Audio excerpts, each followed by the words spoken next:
Let's get rolling on a Friday. Glasses in session. Go to the Glasser guest line. Check in with our guy, Davey Segal, producer and host for Sirius XM NASCAR Radio. Make sure you guys are following Davey on X at Davey Center. Davey, it is your favorite weekend of the year, my friend. We got a ton of great racing throughout the weekend, and none bigger than the Indy 500. And we got a guy trying to go for 3 in a row in Josef Newgarden. I know there's a lot of controversy surrounding him this week. He's going to be starting last in the Indy 500. What do you make of his chances?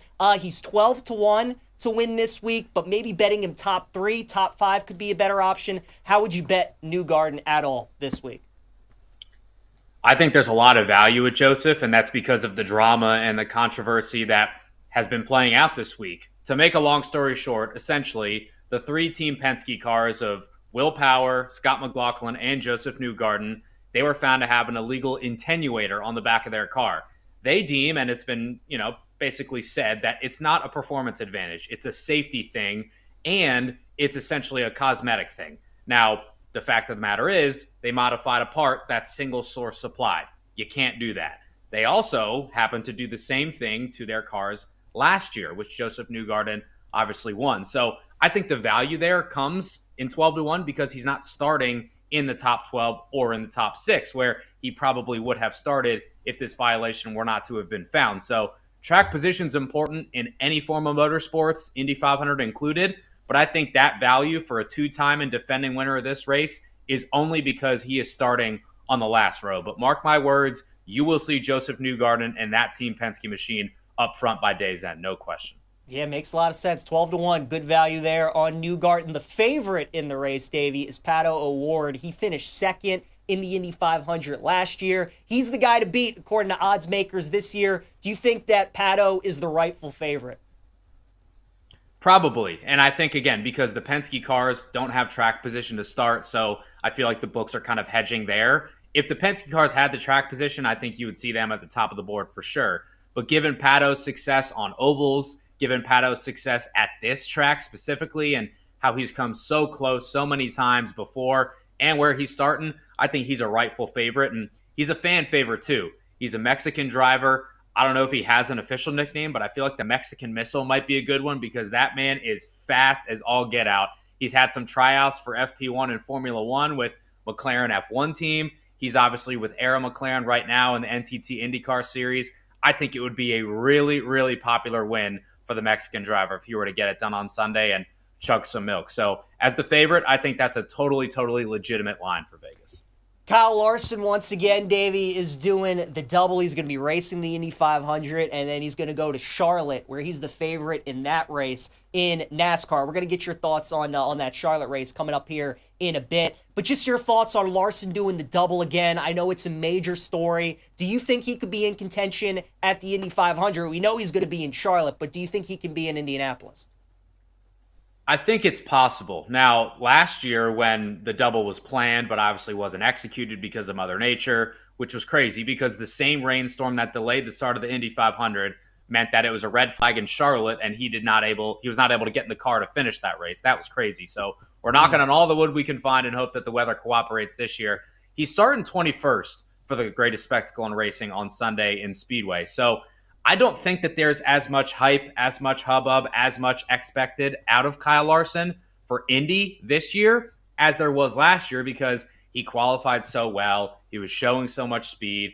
This year, Larson crashed in open practice, and he crashed in practice the week leading up to qualifying and time trials. So he's not alone in that. There's been a lot of other drivers that have run into issues, but I think the main goal for Kyle on Sunday at Indy is not to win the race. It's not to contend for a win.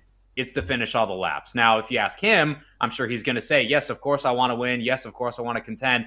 I think realistically where the speed in that car is and where that team is at the moment, finishing all 500 miles, keeping themselves in the game, that will be a successful day for them. But at the same time, Pato O'Ward, who we just spoke about, that's his teammate, and they essentially have identical cars. So you can't say that he doesn't have the equipment underneath him because he does. So I'll be looking to see how he does in the first leg of his double on Sunday. 1,100 miles is a lot to ask out of him, but if anybody can do it, it's definitely Kyle Larson.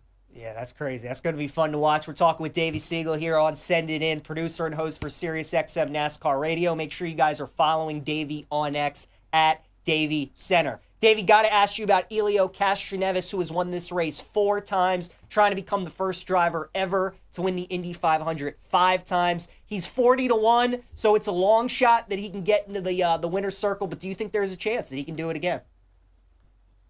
There's always a chance when Elio's in a race car at Indianapolis Motor Speedway. Good pronunciation out of you, by the way, Peach.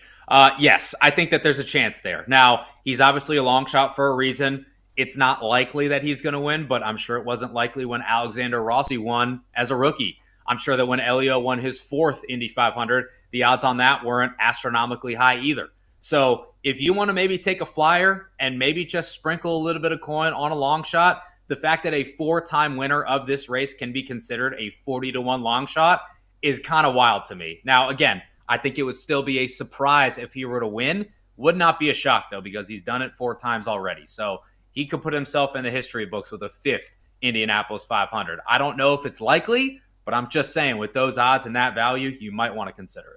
Anybody else that we haven't discussed yet for the race that you're really intrigued by, that you think has a great shot of winning, you think has a great shot of putting themselves in contention, that you think maybe is worth a bet at the Indy 500? Yeah, I'll give you 2 names, and one you've heard a lot of this week, and that's Robert Schwartzman. He's a Russian-Israeli driver. He is a rookie with a new team called Prema Racing. He's the first rookie to win the pole for the Indy 500 in 41 years. Pretty remarkable feat for him. Nobody expected him or this team to be in the position that they're in right now, which is leading the field to green on Sunday. And he's not that much of a long shot because, again, he has that track position and he has that starting spot up front. Depends on what book you look at, but wherever you can get him, he's around 9-10, maybe 11-1. So Robert Schwartzman is a name that I think you should maybe look at. And another one, you'll like this bus, PJ, Takuma Sato, Japanese driver. He has won the Indy 500 before. He is starting on the front row, and both times that he has started on the front row for this race, he has gone to victory lane. So watch out for Takuma Sato. He's somebody that is so good here. He's also a fan favorite, but for some reason, he's not getting a lot of love and not being talked about a lot. I think that we may be talking about him a lot when it comes down to the 499th mile on Sunday. I would love Sato, Elio, and Pato to be in the running this week at the Indy 500. That would be sensational. Dave, we got a couple minutes left. Free bet. I gave you a free bet this week to use on the Indy 500. Who are you using it on? Who do you think wins the race? Oh, man. To win the race, not a top 5 or a top 3? Yep, win the race. I probably will go with... I'll probably just go with Josef Newgarden, just because he's probably going to try to prove everybody wrong, right? He wants to get 3 in a row so badly. It's something that is, frankly, almost impossible in racing circles. So for him to do that, it would really stick in the craw of a lot of fans who maybe have a sour taste in the mouths right now of Team Penske and Josef Newgarden. People don't like him because he's handsome, he's really good at what he does, and he just does it with a smile on his face. So I think if he were to do it again, it would really stick it to a lot of people. And even though he's starting in the last row, again, like I said, I would not be surprised, and nobody should be, if they see him contending in the last 10 or so laps. So if you give me a free bet, might as well go with the easy money, at least in the last 2 years, and that's Josef Newgarden to win again. Beautiful. David, in about 30-45 seconds, just give us your thoughts on the race in Charlotte. I know it's the longest race of the year in NASCAR. We talked about Larson trying to do the double. Who do you like there in Charlotte? Some guys to watch out for. Larson's the betting favorite there, which I think is interesting because there's no guarantee that he will be able to make it there on time. They said they're going to, but no guarantee.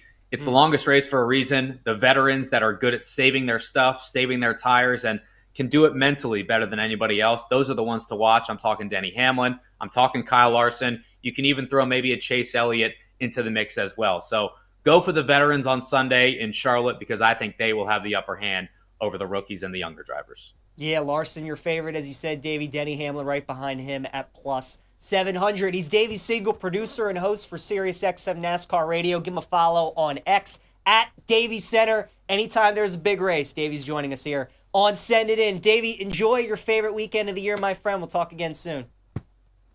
All glass, no brakes, baby. We'll enjoy it. There we go.